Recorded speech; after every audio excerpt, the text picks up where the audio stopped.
Okay, for this tutorial on how to paint the pear, I used Winsor Newton palette with 12 colors. Um, I'm just going to start with a really basic wash with a really pale yellow-green, and then I've mixed a darker green that I have that's more of a cool tone, so I've got some phthalo blue in there with my warmer greens. And then I'm just going to go back and forth and add the yellow-green areas to the blue-green areas, and I'm going to be very careful to leave my highlights alone. And I'm working wet on wet right now, so that's why I get that nice bleeding. And as I work, it dries a little bit more, and sometimes it's nice to have the wet and wet, and then sometimes it's nice to paint on it when it's dry.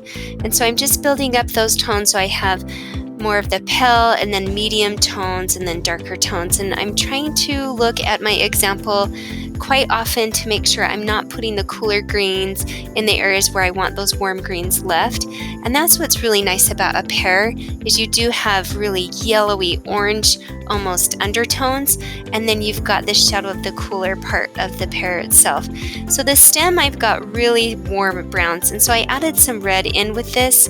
I've got a lot of the burnt sienna, a little bit of the cooler burnt umber, and then I've added some of that phthalo blue to cool down the brown on the right hand side. And I'm going to go back through and just build up more values, more shadows.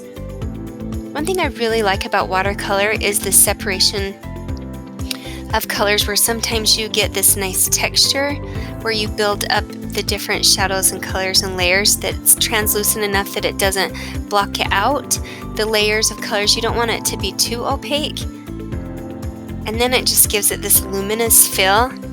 Sometimes you can overwork it, and I almost felt like I did overwork this pear a little bit in the end, but it's a sketch and a practice, so I give myself a hard pass on that one.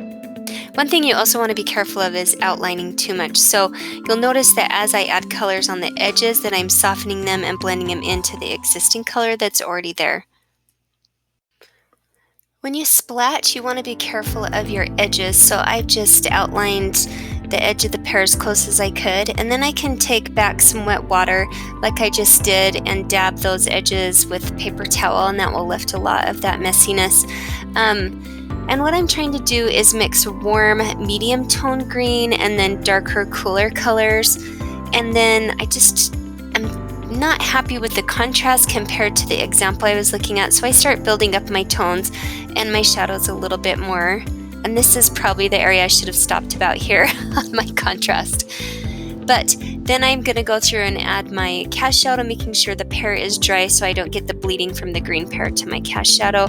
And then what you'll see me do once that is dry enough is just go back through the really fine tipped paintbrush and add some splats myself. I wasn't happy with the control I was getting in the areas I wanted splatted. I liked on the example how there was cooler colored splats on the right hand side, and then the splats got warmer as you went to the warm tones of the pear, and I couldn't control that with just my actual splats from my paintbrush.